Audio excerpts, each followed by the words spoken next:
Evening to all of you guys. You guys are already listening the different types of topics from each and every student from the daily newspaper. Today we are covering 11th of September newspaper and just try to add the things that soon they will declare the result of NICL because ज़्यादा time लेते नहीं हैं वो 12 days हो गए हैं NICL mains का result जल्दी आ जाता है मे बी 1 मंथ में आए या कुछ भी आए बट पढ़ाई अपना स्टार्ट कर दीजिएगा फॉर इंटरव्यू क्योंकि फिलहाल अभी इंटरव्यू में SBI CBO है और NICL है ओके और IBPS PO प्री के रिजल्ट्स आएंगे मुझे थोड़ा आभास हो रहा है या नहीं आएंगे अब ठीक है तो गेट रेडी फॉर मेन सॉक जिसका होगा उनके लिए ऑल द बेस्ट बाकी ये चीज़ों को देखिए okay first topic is good evening everyone my self Tanvi तो मेरा आज का टॉपिक है इकोनॉमिक रिलेटेड क्रिप्टो करेंसी तो इसका हेडिंग है कि India resist full crypto framework इसमें ये है इसका इंट्रो दे देती हूँ कि इसमें इंट्रो में ये है कि क्रिप्टो करेंसी को इंडिया अभी जो इसका रेगुलेशन है उसको फॉलो अप नहीं कर रहा है मतलब जो RBI है वो उसको एक्सेप्ट करने के लिए तैयार नहीं है कि यहाँ पे क्रिप्टो करेंसी का फ्रेमवर्क होना चाहिए ऐसा लगता है कि RBI को फियर है कि ये जो सिस्टमेटिक फियर है ये जो सिस्टमेटिक रिस्क है मतलब रेगुलेशन का वो हमारी करेंसी के लिए हार्मफुल होगा ऐसा कुछ है और जो ये ग्लोबली है लेकिन ऐसा कुछ देखा गया है कि कुछ टाइम पहले अभी जब मिस्टर डोनाल्ड ट्रम्प आए थे अपनी उसमें उन्होंने अपनी सरकार बनाई थी तो उस टाइम पे क्रिप्टो करेंसी की जो वैल्यूएशन थी वो बढ़ गई थी उस टाइम पे जैसे ग्लोबली ये बढ़ रही है जापान में भी और ऑस्ट्रेलिया में भी ऐसा देखा जा रहा है इवन चाइना ने बैन की हुई है क्रिप्टो करेंसी लेकिन उनकी खुद की करेंसी है युआन नाम की वो क्रिप्टो करेंसी का जिस तरह फ्रेमवर्क चलता है वो बिटकॉइन टाइप में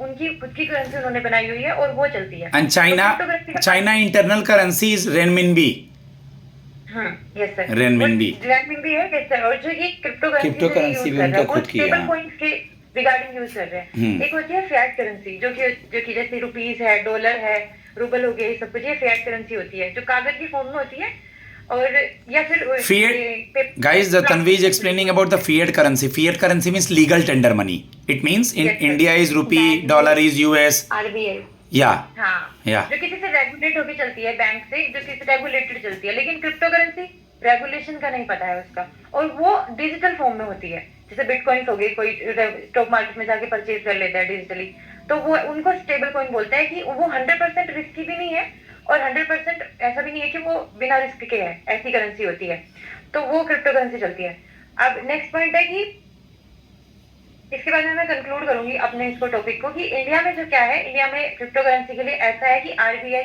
रेसिस्ट कर रहा है RBI इसको अपनाने के लिए अभी इतना तैयार नहीं है और इंक्लूडिंग इस पूरे पैसेज के बाद में मैं बोलती हूँ कि अभी तक RBI ने इस पे कोई भी क्लियर अपना व्यूज नहीं दिया है ना हाँ ना ऐसा कोई क्लियर व्यूज नहीं दिया है इस पे मतलब RBI ने इसको अप्रूवल नहीं दिया है ठीक है शॉर्ट में बोलना है टॉपिक अप्रूव देंगे या नहीं करेंगे कुछ ऐसा कुछ नहीं बोला है इंपॉर्टेंट टॉपिक्स ही बोलना है ज्यादा लंबा खींचना नहीं है done okay next Sindhu Very good evening all of you. So today my topic is about WWW means World Wide Web. So World Wide Web and trees have their own network to preserve life. Guys, so this topic is also from the yesterday newspaper. All topics, yeah. So the context speaks about the trees as a passive entities and it says that environmental benefits of a tree. The writer has also shown that the trees as an essential dream in biodiversity and he also narrated it as a very good sacred life and the tree and its properties. So I'll start from the research itself. So the research shows that the benefits of environment like it has some elements air, water, soil and etc. So it benefits the environment like air cleaning, preventing the floods. So all these are the side effects of the trees. So these will help in shaping the environment. And the trees cannot only bring the water down from the sky, but also it can send back up through the transpiration. So it is called the transpiration. It is amazing means how amazing like trees have done more as a blind explorers beneath the soil to communicate. and they will communicate with other species also, with the soil, with the air, with whatever it is taking it, whatever it is giving. So it will cooperate with the other species also. That is the magic that is happening beneath the earth and outside the environment. And they will means trees will channelize the water into rivers, and they release the oxygen into atmosphere. uh, they do so many things. So without trees, the earth would have been like a desert, literally.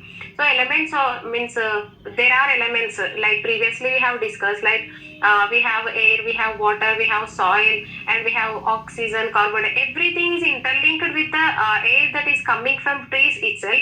So the element by element, the tree learn how to control these elements also. It knows how to control the other species, and it knows how to control these means the other elements also. And they are not only just the victims of the change, but they are also the agents of the change. Means they are acting, means everything they does, they are acting like agents for every change. Like we will get oxygen, and they will receive the carbon dioxide, and they will monitor how deforestation is affecting. They will control that deforestation. So everything it does. The article also mentions that the trees even talk. Yes, it is true. Trees even talk. They even love each other. They even love the one another. So the it has many feelings within it, and they are also the rainmakers. And under their roots called, they are the distribute means they distribute the water. They distribute the parts into the soil. They distribute the minerals. They distribute the nutrients that are required for the tree. They distribute the means the gas which is essential for the oxygen, for the tree, for the wildlife, etc. So many things there is. And a little over 50 species of trees constitute divine trees, like peepal tree, rudrakshan tree, banyan tree, and so on. In previous years, means in previous days, ancient days, the peepal tree and banyan tree, and even now, many people treat them as a sacred trees. So in reality, every plant must be seen as a sacred. Like every plant seems to support bacteria. Yeah, it supports conclude it. insects. Time is limit. Yeah. Yeah. Yes, sir. So, according to ancient scriptures, every leaf and blade of grass is a home to nature spirit. There is an ancient tale in which a guru asked his disciple to go into forest and to collect a tree which has no use. So, the disciple go into the forest, and he comes back with the empty hands, because he cannot find any plant without no use. Means he cannot find a single plant that has no use. So the conclusion speaks this at all. Treat them like in a nicer way. What we give them, they will return it back multiplied. So grow them as many plants as possible. They give us a happy life in numerous ways. If we plant one tree, it means it is giving the life to many living creatures, not only just the human, for the insects, for the life. Means without trees, there is no life on the earth is possible. So this has to be recorded. Thank you. Okay. Good evening, everyone. Myself Sweta, and today my topic from the Hindu newspaper front page. My topic is duped by agent. 15 India pinned down in Ukraine Russia war zone. इस topic में इस article में ये बताया गया है कि 15 India मतलब यूक्रेन एंड रशिया के जहां वॉर हो रहा था वहां पे फंसे हुए हैं. वो उसमें से 2 इंडियन द हिंदू के आर्टिकल में अपने बात को बता रहे हैं कि वो कैसे वहां पे फंस गए. वो बोल रहे हैं कि हम यहाँ पे आए थे स्टूडेंट और विजिटर वीजा के थ्रू हम यहाँ पे रशिया आए थे कंस्ट्रक्शन वर्क करने के लिए. बट हम एजेंट ने हमारे साथ चीट किया और हमको कंस्ट्रक्शन वर्क ना करा के 6 मंथ पहले रशिया के आर्मी के साथ फाइट करने बोल दिया. यूक्रेन और रशिया का जो वॉर हो रहा था उस फील्ड पे. तो इस आर्टिकल में ये बोला गया है। तो अभी वो मतलब वो हमारे एक्सटर्नल अफेयर मिनिस्टर को ये सब बात बता रहे हैं कि हम लोग यहाँ पे फंसे हुए हैं और वेट कर रहे हैं कि हमारे एक्सटर्नल अफेयर मिनिस्टर क्या रिस्पॉन्स करते हैं उनके बात पे। तब तक रशिया के जो एम्बेसी है, रशिया में जो एम्बेसी है, तो वो अभी कोई रिस्पॉन्स नहीं दिए उनके बात का। वो इंडियन सिटीजन जो 15 इंडियन सिटीजन फंसे हुए वेट कर रहे हैं। और फिर तब तक ये बताया गया कि जुलाई में 2024 जुलाई में हमारे प्राइम मिनिस्टर नरेंद्र मोदी और हमारे एक्सटर्नल अफेयर कॉशन किए थे, मतलब सबको सावधान किए थे कि इस टाइप के जॉब में आप लोग मत जाइएगा, आप लोग सावधानी बरतिएगा। तो आप ये सब आगे से सबको सावधानी बरतने के लिए बोल दिया गया था। तब तक एक सुमित शर्मा है 22 ईयर के जम्मू के, वो रशिया में गए थे लैंग्वेज कोर्स करने के लिए लिंग्विस्टिक यूनिवर्सिटी में। तो वो जब लैंग्वेज कोर्स कर रहे थे तो वो अपने एक्स्ट्रा अर्निंग के लिए कुछ जॉब करना चाहे साइड में। तो वो सोचे कंस्ट्रक्शन सेक्टर में हमको साइड में जॉब कर ले। तो वो जब कंस्ट्रक्शन सेक्टर में जॉब करने के लिए एक ह्यूमन से कांटेक्ट किए, तो वो ह्यूमन बोली ठीक है आपको मिल जाएगा जॉब। तो उस टाइम उस ह्यूमन ने उनसे जो एग्रीमेंट में साइन करवाया, तो उस एग्रीमेंट में ये कंस्ट्रक्शन वर्क का साइन ना करा के उनसे ये कराया कि वो रशिया एंड यूक्रेन के वॉर में रशिया साइड से फाइट करेंगे आर्मी के साथ। ये बात उनको पता भी नहीं था। और वो हमारे जो सुमित शर्मा थे, हमारे इंडियन के सिटीजन जम्मू के, वो इस कॉन्ट्रैक्ट में साइन कर दिए और उनको रशिया साइड से लड़ने के लिए रशिया के आर्मी के साथ भेज दिया गया एक साइड में। ना ही उनको ट्रेनिंग दिया गया, ना ही उनको कुछ किया गया, और डायरेक्ट वॉर फील्ड में ले जाके खड़ा कर दिया गया। तो वही बोल रहे हैं कि हम अपने एम्बेसी को ये सब क्लेम किए हैं, लेकिन हमको रशिया एम्बेसी को सारा क्लेम किए, लेकिन उनके साइड से कोई रिस्पॉन्स नहीं आया है। तब तक बोल रहे हैं कि सुमित शर्मा बोल रहे हैं मेरे साथ 15 अदर इंडियंस भी है, जिसमें से कुछ को फाइट करने भेजा गया है और 4 इंडिविजुअल मिसिंग है। तो ऐसा अनुमान लगाया जा रहा है कि ये 4 इंडिविजुअल डेथ हो गया, ये 4 इंडिविजुअल का वॉर में डेथ हो गया है। तब तक और सब मतलब इधर हिंदू के न्यूज वाले इनसे पूछ रहे हैं कि आप मतलब आपको जब सावधानी बरतने बोला गया था, तो आप क्यों मतलब कॉशन नहीं लिए, आप यहाँ पे आ गए। तो वो बोले कि हमको इतना मतलब हमें इतना नॉलेज नहीं खुला है, क्योंकि जो एजेंट थे इनको काफी अच्छा गुड मनी ऑफर किए, तो ये एक्सेप्ट करके इस कॉन्ट्रैक्ट में आ गए। डन। तो सर इस आर्टिकल में यही बोला गया है। ठीक है, थैंक यू सर। पूनम तेरे तरफ से नेटवर्क इशू है मुझे थोड़ा सा लग रहा है, कोई नहीं बोलो कुछ। Good evening. लास्ट 2 लोग बचे हैं, ठीक है, क्लियर है। Good evening. My topic is Supreme Court flag governor sitting on bill as a center term dispute a false alarm. इस आर्टिकल में बताया गया है कि इंडिया में कुछ गवर्नर्स हैं जो बिल को पास करने को में डिले करते हैं। इस पे कोर्ट ने कुछ सवाल उठाए हैं। चीफ जस्टिस ऑफ इंडिया जो BR गवई हैं, उन हेडिंग ऑफ 5 जज प्रेसिडेंशियल रेफरर्स बैच ने पॉइंट आउट किया है कि ऐसे गवर्नर का रोल क्या होना चाहिए जब कोई राज्य सरकार उन्हें कोई बिल भेजती है। ये आर्टिकल तमिलनाडु गवर्नर केस के रिलेटेड है, जिसमें यह है कि गवर्नर ने कुछ विधायकों को 4 इयर्स से भी ज्यादा टाइम तक पेंडिंग रखा है। मेन मुद्दा यह है कि गवर्नर द्वारा विधायकों पे पेंडिंग रखना, खासकर नॉन बीजेपी रूल स्टेट में, फॉर एग्जांपल जैसे तमिलनाडु और केरला हो गया, कोर्ट ने केंद्र सरकार से पूछा है कि आप कैसे कह सकते हैं कि ये फॉल्स अलार्म है। मतलब जब तक गवर्नर बिल को 4 साल तक होल्ड पर रख सकते हैं। केंद्र सरकार ने भी अपना पॉइंट रखा है। जैसे तुषार मेहता जो है सिलिसिटर जर्नल हैं, उन्होंने बोला है कि केंद्र सरकार ये नहीं कह रही कि गवर्नर का जो ऐसा व्यवहार है वो ठीक है।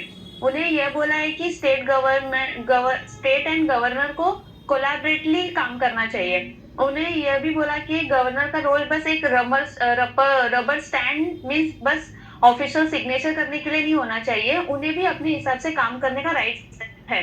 कोर्ट ने भी अपने पॉइंट रखे हैं। जैसे justice Vikram Nath and justice PS नारासिम्हा ने बोला है कि यह मामला यह देखने का नहीं है कि 2004 से पहले क्या हुआ, बट अब यह है कि कॉन्स्टिट्यूशन के हिसाब से गवर्नर का क्या रोल होना चाहिए। the judge asked how a bill passed by both house of state legislative of the due constitution could be failed by the solitary action of a governor withholding assets. और भी जजेस and lawyer हैं जिन्होंने अपना point of view दे रखा है, जैसे कि अवनी बंसल जी हैं जो लॉयर हैं, वो उन्होंने बोला है कि गवर्नर के देरी के कारण जो भी लोगों को सेटिंग तक जैसे नहीं बताया जा सकता है। अमित कुमार ने भी बोला है कि अगर गवर्नर ऐसे ही बिल डिले करेगी तो आर्टिकल 2000 का कोई इंपॉर्टेंस नहीं रह जाएगा। तेलंगाना में ने भी बोला है कि जो डिसीजन है उसका जुडिकल रिव्यू होना चाहिए, खासकर जब एक ही बिल एक स्टेट में पास हो जाए और दूसरे स्टेट में वो होल्डिंग पे रहे। ये तमिलनाडु वाले कोई पार्टी का ये स्टेट और तमिलनाडु वाले पे ये सुप्रीम कोर्ट ने वर्डिक्ट दिया था, उसके बाद फिर ये स्टार्ट हुआ था। तो वही दूसरे इस पे उनकी सत्ता है तो वहां पे होल्डिंग पे स्टेट के गवर्नर ने पास कर दिया ऐसे। तो कंक्लूजन ये है कि सुप्रीम कोर्ट ने गवर्नर के बिल पर डिले पे बहुत सारे सवाल उठाए हैं और उनका अपना अपना व्यू भी दिया है। ओके नेहा जल्दी कंक्लूड करना थोड़ा। Good evening. My topic is India set to be among top 5 shipbuilding nation by 2047. Good. इसमें बोला गया है जो हमारे शिप मिनिस्टर है सुधांशु शुक्ला वो बोले हैं कि 2047 तक इंडिया के बहुत सारे टारगेट हैं। भारत को डेवलप्ड कंट्री बनाना है। अभी भारत डेवलपिंग कंट्री है। 2047 तक इंडिया ने एक और टारगेट लिया है कि इंडिया को टॉप 5 से बिल्डिंग में आना चाहता है। बहुत से कंट्री हैं जैसे जापान, चाइना, बहुत सारे जहाज बनाते हैं। इंडिया को भी उसको बनाना है, बट इंडिया का अभी शेयर उसमें बस 1% से भी कम है फिलहाल। यहाँ पर इम्प्रूवमेंट क्या हो सकता है, इसमें बताया गया है कि यह बहुत सारे गवर्नमेंट मेजर को लाने वाले हैं। नेशन का क्लियर टारगेट है कि 2047 तक हम भी टॉप 5 शिप बिल्डिंग नेशन में आ जाएंगे जो जहाँ जहाज बनते हों। इससे भारत का ब्लू इकोनॉमी को सपोर्ट मिलेगा और बहुत सारा पैसा भी जनरेट होगा। इससे शिप बिल्डिंग इंडस्ट्री के लोगों को रोजगार मिलेगा। इससे इंडिया का जीडीपी में भी कंट्रीब्यूशन बढ़ेगा। इंडिया का टारगेट है कि उसको टॉप 10 में मैरीटाइम नेशन में आना चाहता है। सेकंड टारगेट है India top 5 ship building nation में आना चाहता है। और इसकी इंडिया का मैरीटाइम सेक्टर में 4% जीडीपी का योगदान है। बट प्रॉब्लम ये है कि हम जो मैन्युफैक्चरिंग नहीं कर रहे हैं। और इंडिया का ग्लोबल रैंकिंग 16 पर है। इसमें बढ़कर 5th पर आना है 2047 तक। इंडिया को 5 रैंक पर पहुंचने के लिए इंडिया की सरकार बहुत सारा सपोर्ट स्कीम में श्योर चलाए हैं, जैसे ship building finance assistance scheme, second maritime development fund, third ship building repair cluster, fourth national ship building mission, fifth ship conclude कर दो बेटा क्रेडिट नोट स्कीम। अगर हम इसका कंक्लूजन, अगर हमारा टारगेट 2047 तक भारत को टॉप 5 नेशन में ले आना है और शिप बिल्डिंग के मामले में तो ये सारे मेजर हैं। हमें इसमें हमको काम करना पड़ेगा, फिर हम जाकर कम्पीट कर पाएंगे बाकी देशों में। इसमें भारत को आत्मनिर्भर बन जाएगा। इससे इनएम्प्लॉयमेंट जनरेट होगा। Thank you. Very good guys. ये जो भी बच्चे बोल रहे हैं इनको खुद में ही अपना कॉन्फिडेंस आ रहा होगा और इनको खुद पता है कि कल वो कहाँ थे और आज कहाँ हैं, क्योंकि कल को फाइनली अगर हम पीओ के पेपर के लिए जाते हैं तो हमें डिस्क्रिप्टिव भी लिखना होगा और अगर एसबीआई पीओ है तो जीडी जीई भी होगा और इंटरव्यू भी होगा। तो this things give the confidence. बाकी आप लोग देख रहे हैं, my number is 7503235358। Thank you.